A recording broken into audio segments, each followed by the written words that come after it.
नागपुरातील हिंगणा पोलीस ठाणे हद्दीत खैरी पन्नासे परिसरात एका शेतमजुरानं साथीदाराची हत्या केली।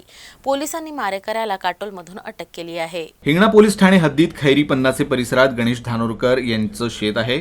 शेतातच एक झोपडी आहे। मृताचं नाव रमेश घोटेकर असून ते खैरी पन्नासे येथील रहिवासी होते। रमेश घोटेकर आणि प्रकाश कवडे हे धानोरकर यांच्या शेतात काम करायचे।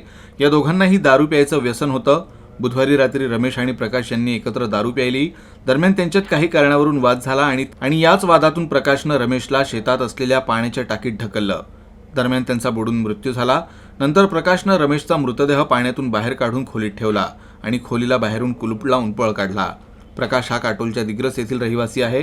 तर इकडे वडील घरी न परतल्यानं रमेशचा मुलगा शेतात पोहोचला असता या घटनेची माहिती पोलिसांना मिळाली। त्यानंतर पोलिसांनी तपास करत काटोलमधून प्रकाशला अटक केली।